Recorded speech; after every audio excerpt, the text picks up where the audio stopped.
Ndabashuje mwese inshuti z'Imana n'ubuzima, amahoro y'Imana. Aka kanya kandi nongeye kuganira namwe ku byerekeye n'ikibazo kiri kutugeraho mu bibazo nabyo byazanywe n'iterambere. Akenshi usanga abagore benshi bari kurwara ibishishi ku mubiri, bakagira umubiri urimo amavuta, bagacika imisatsi, bakagira imihango ihindagurika, bakagira ubwoya butangaje, bakagira uburakari, bakagira ndetse icyitwa depression, bakaba badashobora kubyara, akenshi bakagira n'ibiro bikabije. Abagore benshi usanga barageze muri icyo kibazo, bakirirwa kwa muganga, bagahora bivuza kandi ntibagire ikintu bageraho mu by'ukuri gifatika. Kandi rero mu kintu cyakagombye kukubwira yuko ufite ikibazo mu maovere, mu ntanga, ni icyo ngicyo, icyo bita syndrome des ovaires polykystiques, aribyo SOPK. Icyo ni ikibazo gikunze kuba ku bagore bakiri mu gihe cyo kubyara. Ni ukuvuga ngo ntabwo bibabuza kubyara mu by'ukuri, ariko birabigabanya ku kigero gikabije. Ni ukuvuga ngo umugore umwe ku 10 bashobora kugira icyo kibazo. Bishoboka kandi ko ibyo bintu bishobora kuba biba mu muryango. Na kera byabagaho, ugasanga abadamu bafite ubwanwa, ugasanga abadamu bafite imiterere imeze nk'iy'abagabo. Ibyo bishobora kuba byava mu miryango, ariko nanone muri ibi bihe biri kugaragara cyane bitewe n'ikibazo gihuriranye n'ubuzima turi kubaho bw'iterambere. Ibyo bintu rero bikaba bikomeje kwiyongera uko aho iterambere ziganje, ugasanga icyo kibazo kiri kuzamuka ku rugero rwo hejuru, ku buryo wavuga uti habayeho indi nyongere ikabije kuri icyo kibazo cyari gisanzwe n'ubundi mu miryango kibaho, noneho kiriyongera ku buryo bukabije.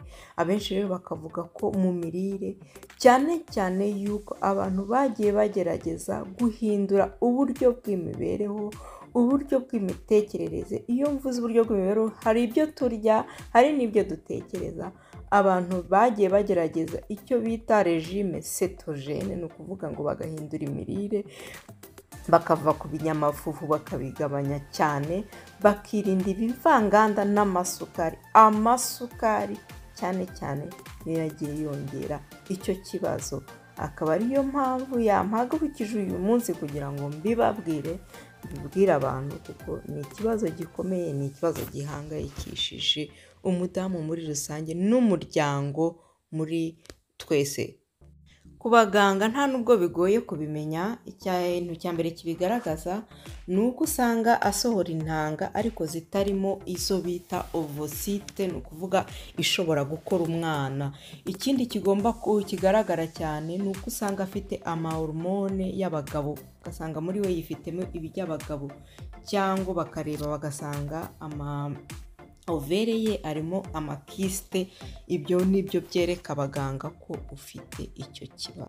Ikindi, hari ibindi bibazo byinshi bishamikiye kuri icyo kibazo, nko kuba wabyara umwana utuzuye, cyangwa umwana akavamo, cyangwa ukagira diyabete yo gutwita, cyangwa ukagira umutima uguhagararana, cyangwa uzamura umanuka. Ibyo ni ikibazo bikomeye bigenda bigaragara mu icyo gihe, cyangwa ukagira indwara z'umutima.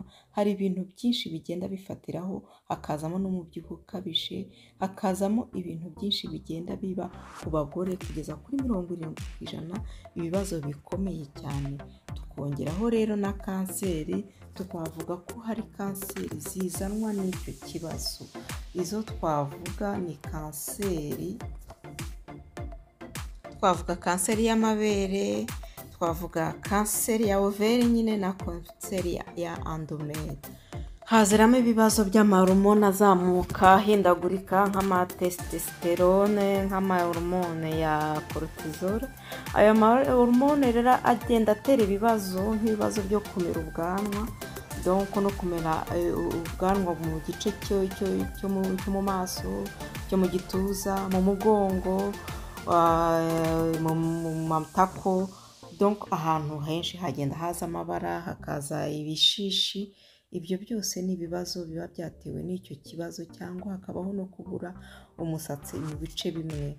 Donc ibyo bibazo hazamo n'umubyibuho ukabije, hazamo ikintu cyo kugira isukari nayo ikabije, aribyo bita insuline hyperinsulinisme yazamutse. Mu by'ukuri rero hari imiti yo kwa muganga ifasha, ndetse hari n'ibiti bifasha muri icyo kibazo mwumva gikomeye.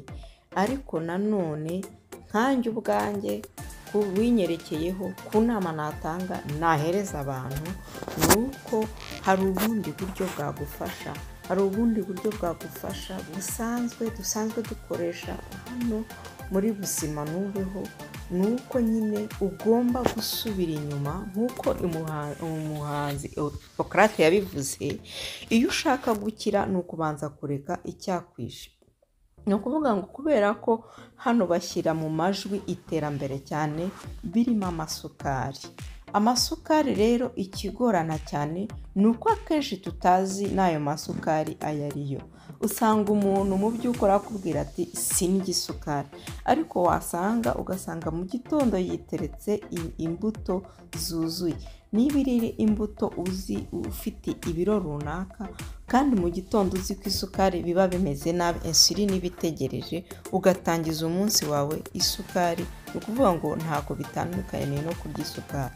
Kandi ni ukuvuga ngo iyo ufashe isukari ukongera ugateranyaho isukari y'imbuto, ukongera ugateranyaho y'ibirayi, biragenda bigakora isukari nyayo mu mubiri wawe. Mu mubiri wawe hakorerwa ibintu byinshi cyane ku buryo n'isukari irikora ku mpamvu y'ikindi. Hari abantu njya numva nanone bakunze kuvuga ngo uranzamurira isukari. Hari ukuntu n'ibibazo tujyamo n'imitekerereze ishobora gutuma isukari ikuzamukana cyangwa ikakubana ikibazo mu mubiri wawe. Niyo mpamvu abantu benshi iyo tugize ikibazo mu mubiri usanga ukeneye isukari kugira ngo icyo kibazo gisubirane. Ariko nyine uko igenda iba nyinshi mu mubiri niko ibyo bibazo byiyongera, noneho kugira ngo ukemure ikibazo ukaba uragiteje. Ni ukuvuga ngo rero mu buryo bwo kwirinda icyo kibazo cyangwa kukigabanya muri wowe, wareba ikibazo cyawe cy'amasukari. Ikindi kandi ukareba ikibazo cy'ibiro. Niba ari ibiro ugomba guta ukabita, ugahindura uburyo ubaho mu buryo bwose, uburyo utekereza mu buryo bwose. Ntabwo ugomba kwicara ngo wihereze imihangayiko ikizakora ni ukukongerera ibibazo mu bundi buryo, nta kintu ishobora kugufasha. Ntabwo ugomba nanone kugenda ngo utekereze cyane, urenge umupaka, niko navuga, mu buryo utekereza. Baho mu buzima busanzwe, ubeho utekereza uti hari ukuntu bizakorwa, icyanyandikiwe ni njyewe cyandikiwe, nta wundi kizajyaho. Isahane yanjye nta wundi uzayiriraho. Noneho wicare utuze utegereze, ariko nanone ukora byiza mu mubiri wawe. Fata umutobe wawe w'imboga, ufata akajene kawe mu gihe ushoboye kugezayo uko ufungura icyo kintu, ukagikora ucyitwararitse kandi ukabona umwanya wo gutuza. Hahandi umuntu aba yakuze jene yiyirije, agatangira gutekereza neza, imitekerereze ikakuzamo, icyo gihe cyawe ukakigira, ukakibandaho, ukagikora, birafasha. Ni ukuri ni ibintu bigoye, ni sije yangoye kuyitekerezaho no kuyikoraho, ariko naravuze niba byafasha abantu bigafasha umuntu umwe, akaba yahindura imibereho, akaba yajya mu buryo nibura kumva ikibazo afite, byafasha cyane. Mu gihe hari n'ibindi byagufasha, ariko bo bukareba ukavuga ikindi kintu bajya bavuga ni icyayi cy'icyatsi, sinzi deveri n'ibiboneka i Rwanda, cyangwa kaneri, n'ibintu byagufasha. Ibindi byinshi ntabwo mbizi mu kinyarwanda, murabimbabariramo, ariko mu by'ukuri tumenye icyo kintu.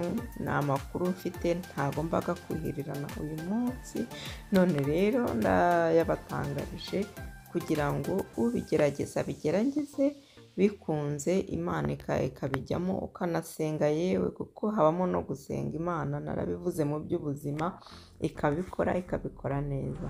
Ngaho rero amahoro y'Imana ni ibyo nari nateganyije kubabwiraho uyu munsi, mbifurije kugira ubuzima bwiza kandi Imana ibane namwe igihe cyose. Murakoze.